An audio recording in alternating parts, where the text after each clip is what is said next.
नमस्कार, दैनिक सवेरा टीवी में आपका बहुत-बहुत स्वागत है। मैं हूं ब्रजमोहन सिंह और मेरे साथ इस वक्त हैं पीपीसीबी के चेयरमैन काहन सिंह पन्नू साहब। काफ़ी करिस्मेटिक ऑफिसर माने जाते हैं पंजाब के। इन्होंने पंजाब पोल्यूशन कंट्रोल बोर्ड का प्रभार संभाला है। ज़ाहिर-सी बात है कि पंजाब का जो क्षेत्रफल है वो सिर्फ 1.5% है इंडिया का और पॉपुलेशन 2.5, लेकिन जो पॉल्यूशन का स्तर है वो काफ़ी ज़्यादा है, इसलिए चुनौती काफ़ी बड़ी है इनके सामने। पन्नू साहब, आपका बहुत-बहुत स्वागत है। इस ज़िम्मेदारी को किस लिहाज से आप ले रहे हैं, क्योंकि ये चुनौती काफ़ी बड़ी है? देखिए जी, चुनौती बहुत बड़ी है। पोल्यूशन का जो सभी थर्ड वर्ल्ड कंट्रीज़ में, हिंदुस्तान में और पंजाब में ख़ासकर ये एक बहुत बड़ा इशू है। तो इस चुनौती को जो समाज है, जो नेचर है, कुदरत है, तो उसके लिए बहुत बड़ी जो चुनौती है उसको बड़े सही तरीके से ले रहे हैं। और हम देख रहे हैं कि इस सारी चुनौती को, इस सारे इश्यूज़ को, इसका हल कैसे किया जाए। तो एयर का है, पानी का है, सॉइल का है, तो सभी जो पोल्यूशन लेवल हैं उनको हम स्टडी कर रहे हैं और स्टडी करके उनके जो भी उनके समाधान हैं वो निकाल रहे हैं और लागू कर रहे हैं। आपकी प्रायोरिटी क्या है? क्योंकि पंजाब एक काफ़ी इंडस्ट्रियलाइज्ड स्टेट है। लुधियाना देख लें, जालंधर देख लें, खन्ना, मंडी गोबिंदगढ़, तमाम जगह है और पोल्यूशन का लेवल भी ज़ाहिर है काफ़ी ऊँचा होगा। तो आपकी प्राथमिकता क्या होगी अभी? देखो, हमारी प्राथमिकता तो ये है कि हमारे जो पंजाब के रिवर्स हैं, क्योंकि पंजाब तो 5 आब रिवर से ये सारा शुरू हुआ, तो अब पंजाब के रिवर्स जो हैं वो पॉल्यूट हो चुके हैं। खासकर हमारे जो 2 रिवर हैं, ब्यास और सतलुज, और इसके साथ हमारा एक घग्गर रिवर है। इनमें जो पोल्यूशन है उस पोल्यूशन को कैसे टैकल किया जाए, क्योंकि ये लोग हमारे पंजाब में भी, और जब ये रिवर का पानी आगे राजस्थान में जाता है, हरियाणा में जाता है, तो उसको पानी को पीते हैं और पशुओं के लिए यूज़ करते हैं। तो उसके लिए हमारी ये प्रायोरिटी रहेगी कि उसमें हम पोल्यूशन को कैसे कम करें। दूसरा हमारा बहुत बड़ा, क्योंकि एग्रीकल्चरली एडवांस स्टेट है हमारी, यहाँ पे बहुत गेहूँ और पैडी बहुत होती है। तो इसमें गेहूँ और पैडी का जो रेजिड्यू बच जाता है उसको आग लगाने की एक रुझान है। सो आग लगने से बहुत ज़्यादा यहाँ पे पोल्यूशन पैदा हो जाता है। कुछ शायद स्टेट गवर्नमेंट की तरफ से भी कुछ नई टेक्नोलॉजी लाने की बात की जा रही थी, जो बात आप कर रहे थे अभी। जी, तो उसमें उसमें ये है कि गेहूँ की रेजिड्यू की इतनी प्रॉब्लम नहीं है, लेकिन पैडी के रेजिड्यू की बहुत बड़ी प्रॉब्लम है, क्योंकि उन दिनों में जब आग लगती है तो टेम्परेचर भी डाउन होता है अक्टूबर नवंबर में, तो उन दिनों में फिर बहुत इशू क्रिएट हो जाता है पब्लिक के लिए, उसके लिए। तो उसके लिए उसका टेक्नोलॉजिकल हल जो है वो स्टेट गवर्नमेंट ढूंढ रही है कि हमने एक टेक्नोलॉजी लेके आए हैं, एसएमएस बोलते हैं उसको, स्ट्रॉ मैनेजमेंट सिस्टम। वो जो कंबाइन हार्वेस्टर्स हैं उनके ऊपर लगा दिए ये जाते कहाँ की टेक्नोलॉजी, इसमें खर्च कब कितना आएगा और इसकी कोई मियाद आप लोगों ने तय की है क्या? हैं। देखो जी, पंजाब में को 7,000 के करीब हमारे पास कंबाइन हार्वेस्टर्स हैं, सेल्फ प्रोवाइड कंबाइन हार्वेस्टर्स। तो उन पे 1 लाख रुपया पर कंबाइन हार्वेस्टर खर्चा आएगा। तो वो उन पे सब पे हमारा ये है कि अक्टूबर से पहले पहले सारे के ऊपर ये एसएमएस लग जाए। अगर एसएमएस लग जाता है तो किसान को आग लगाने की ज़रूरत कम महसूस होती है। तो उसके बाद पूर्ण आस है पंजाब सरकार को, क्योंकि एसएमएस ये अकेली टेक्नोलॉजी नहीं है। इसके बाद हम श्रेडर लेके आए हैं ताकि श्रेडिंग हो जाए। उसके बाद हम हैप्पी सीडर, एक ड्रिल होती है, वो लेके आए हैं। सो काफ़ी टेक्नोलॉजी लेके आए हैं, क्योंकि इस इशू को एनजीटी, माननीय supreme court, Delhi high court, Punjab Haryana high court और हमारी पंजाब सरकार, ये सारे बहुत ज़्यादा शिद्दत से महसूस कर रहे हैं। तो इसको सोल्यूशन के लिए बहुत बड़े लेवल पे कोशिश हो रही है। उन्होंने साहब, पिछले समय कुछ डब्ल्यूएचओ की तरफ से रिपोर्ट आई थी जिसमें जो टॉप 25 पॉल्यूटेड सिटीज़ हैं उसमें पंजाब के भी 4 शहर थे। लुधियाना भी उसमें है, मंडी गोबिंदगढ़ है, खन्ना भी है, अमृतसर भी है। तो 4 बड़े शहर हैं। तो इसको लेके कुछ प्राइमरीली आप लोगों ने कुछ स्टडी इस तरह से की है कि इसको रोकें और एक लॉन्ग लॉन्ग टर्म कुछ स्ट्रेटजी बनाएं? जो डब्ल्यूएचओ की रिपोर्ट आई थी, सबसे पहले हमने उसको मानने से मना किया था कि आपने जो रिपोर्ट ली है, जो पैरामीटर आप बता रहे हैं, आप आइए ग्राउंड पे चेक तो करिए एक बार। जो हमारे पास यहाँ पे यंत्र लगे हुए हैं, किसी भी कंपनी के लगे हुए हैं, उनको आप देखिए, क्योंकि जो डब्ल्यूएचओ ने उसमें पैरामीटर दिए थे वो हमारे पैरामीटर नहीं थे। तो हमने उनको क्वेश्चन भी किया कि आपने कहाँ, कब, कहाँ चेक किया, क्या अखबारों की रिपोर्ट पे बेस पे कर दिया और कर दिया। पर नॉनदलेस हमारे ये शहर में पोल्यूशन का लेवल है, वो उतना नहीं जितना डब्ल्यूएचओ बता रही है, लेकिन काफ़ी है फिर भी। उसके लिए हम काफ़ी कोशिश कर रहे हैं, स्टेट गवर्नमेंट पूरी सतर्कता से इसके ऊपर काम कर रही है। लुधियाना की बात करें तो लुधियाना एक तरह से हब रहा है। लुधियाना की ग्राउंड रिपोर्ट अभी क्या है, वहाँ सिचुएशन क्या है? एयर पोल्यूशन की बात देखो करें तो लुधियाना में जो एयर पोल्यूशन है उसको उसके ऊपर तो काफ़ी बड़े लेवल पे काबू आ गया है। कैसे किया ये क्या? उसमें दो तीन चीज़ें हैं। एक तो लुधियाना के जो बाईपास बन गए हैं उससे जो लुधियाना के बीच में से ट्रैफिक जाती थी सारे पंजाब की, वो अब बाईपास से जाती है, लुधियाना में ट्रैफिक कम हो गया। दूसरा ये हो गया कि जो हमारे अब के वाहन भी आ रहे हैं वो अब काफ़ी टेक्नोलॉजिकली हायर वाहन हैं, तो वो पोल्यूशन कम करते हैं। तीसरा है कि जितनी भी वहाँ पे इंडस्ट्री लगी हुई है उनकी जो एयर पोल्यूशन होती है उसको हम बहुत बहुत नज़दीक से उसको चेक करना शुरू किया है।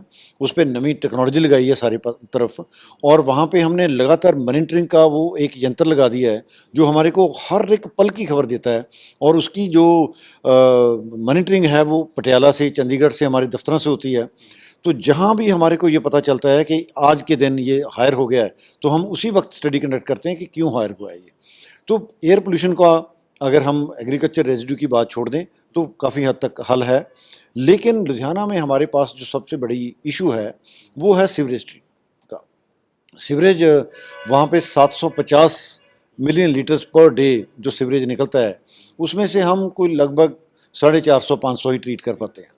तो बाकी वो ट्रीटमेंट अभी प्लांट की कैपेसिटी नहीं है, जबकि 100 एमएलडी की बन रही है, बाकी 100 एमएलडी का अभी विचार में है।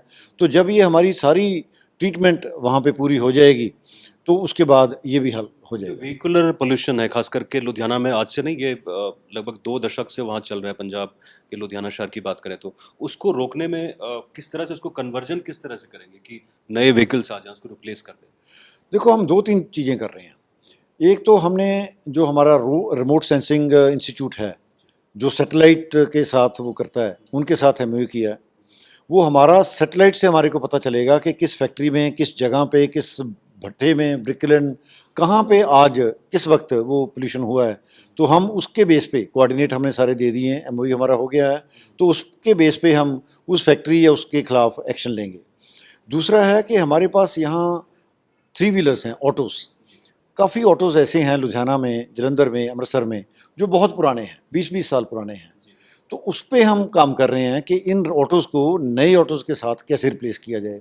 मेरे को आस है कि हमारी स्कीम पूरी होने के बाद इंडस्ट्री से कुछ बात हुई है जो इस तरह ऑटो रिक्शा इंडस्ट्री है या जो कार हमारी चला रही हमारी हमारी ऑटो रिक्शा इंडस्ट्री से भी बात हुई है, हमारी बैंकों से भी बात हुई है।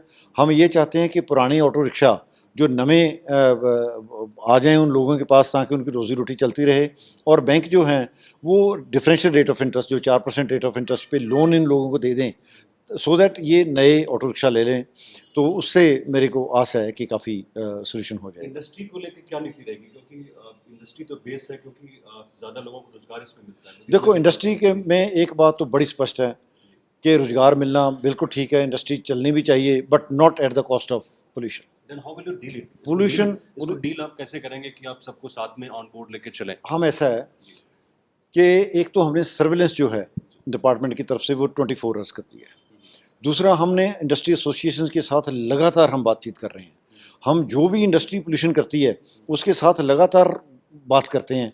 उसको जिसके पास टेक्नोलॉजी नहीं है उसको टेक्नोलॉजी भी ढूंढ के देते हैं। जैसे हमारे ब्रिकलैंड्स हैं, इनके पास वो अभी टेक्नोलॉजी नहीं थी। हमने, हमारा साइंस एंड टेक्नोलॉजी एक ब्यूरो है बनी हुई, उनको उनसे टेक्नोलॉजी लेके अभी सारे भट्टों को साथ मीटिंग करके उनकी सारी एसोसिएशन के वो टेक्नोलॉजी उनको हैंड ओवर कर दी है कि आप इस टेक्नोलॉजी को लगाइए, और इस टेक्नोलॉजी को लगाने के बाद उन भट्टों को भी फ़ायदा होगा और ये पोल्यूशन भी नहीं होगा। नॉइज पोल्यूशन को लेकर आप कह रहे थे कि बहुत बड़ी समस्या है पंजाब में, खासकर हाईवेज के किनारे बहुत ज़्यादा पोल्यूशन हो रहा है, तो इसको लेके क्या आपकी रणनीति रहेगी? देखो नॉइज़ पोल्यूशन को लेके जितना भी नॉइज़ पोल्यूशन पंजाब में है वो बेसिकली प्रेशर हॉर्न्स का है। तो हमने पिछले 20 दिनों में लगभग 3000 बसों के चलान किए हैं ट्रैफिक पुलिस को साथ लेके। और हम ये एक पॉलिसी लेके आने वाले हैं कि ये जो प्रेशर हॉर्न्स हैं, ये जो फायर क्रैकर हॉर्न्स हैं, इनकी पंजाब में बिक्री ही बंद कर दी जाए। इनकी फिटिंग जो करते हैं मैकेनिक वो ही बंद कर दी जाए। उसके लिए हम बैन थोड़े दिनों में लगाने जा रहे हैं। उसके लिए पब्लिक नोटिस हमने जारी किया है। मेरा ख्याल है कि जब ये प्रेशर हॉर्न बंद हो जाएंगे, ये जो मोटरसाइकिल पटाखे चलाते हैं ये बंद हो जाएंगे, उससे बहुत हालत ठीक हो जाएगी। आज कुछ जगहों पे आप जा भी रहे हैं सर्वे करने के लिए, जो ड्रेनेजेस हैं पंजाब में बड़े बड़े, खासकर जलंधर के आसपास? जी बिल्कुल जा रहे हैं जी। परसों मैं लुधियाना काफ़ी जगह पे गया हूँ, आज मैं जलंधर में जा रहा हूँ। हमारा यहाँ पे लेदर कम्प्लेक्स है, उसका एक CTP लगा हुआ है, उसके बारे में थोड़ी शिकायतें थी। मैं मौके पे जाके देखूंगा, उसकी टेक्नोलॉजी अपग्रेड करने का इशू है, उसकी टेक्नोलॉजी अपग्रेड कराएंगे। हमारा जलंधर शहर में एक काला संगिया ड्रेन निकलती है जो बहुत गंदी हो चुकी है, जो आगे जाकर दरिया में मिलती है, उसका भी दौरा करेंगे, उसको देखेंगे उसको कैसे ठीक किया जा सकता है। एक जो सॉलिड वेस्ट मैनेजमेंट का एक प्लांट लगना था जलंधर में, काफ़ी समय से वो पेंडिंग है, चुनाव में भी काफ़ी बड़ा मुद्दा बना, तो इसको आगे बढ़ाना बहुत ज़रूरी है, खासकर जलंधर की बात करें तो इसको लेके कैसे how will you कल take it ये up? अकेला जलंधर का नहीं है मसला, ये सारे पंजाब का, सारे नॉर्थ इंडिया का मसला है। दिल्ली में आप देखेंगे, जब दिल्ली एंटर करते हैं तो कितना बड़ा पहाड़ बन गया है वो। बहुत बड़ा। तो लोगों को आज से 20-30 साल बाद ये ऐसा लगेगा जैसे ही नेचुरल पहाड़ था। तो इसलिए ये सारे नॉर्थ इंडिया का एक बहुत बड़ा इशू है। तो इस इशू के लिए हमारी जो लोकल गवर्नमेंट डिपार्टमेंट है, उनके मिनिस्टर साहब हैं नवजोत सिद्धू जी, और ये सारा डिपार्टमेंट बहुत काम कर रहा है। ये देख रहे हैं कि इसको कैसे हल किया जाए। हाँ यस, ये इशू है, क्योंकि जिस भी एरिया में हम लगाने की बात करते हैं तो लोग वहाँ पे एजिटेट करते हैं, राइटली सो, कि वहाँ पे इतनी गंदगी हो जाएगी, इतनी मुश्क हो जाएगी। तो उन लोगों को साथ लेके इसका कोई ना कोई सोल्यूशन ढूंढने की बात है। तो स्टेट गवर्नमेंट लगातार इस पे लगी हुई है। शुक्रिया आपका बहुत बहुत। Thank you. ये थे काहन सिंह पन्नू साहब। के एस पन्नू साहब काफ़ी उम्मीद है इनको रहेगी पंजाब से, खास करके हवा और जो पानी और इंडस्ट्री की तरफ से जो लगातार पोल्यूशन फैलाया जाता है उसको रोकने में जल्द से जल्द कामयाब हों, यही उम्मीद की जाती है।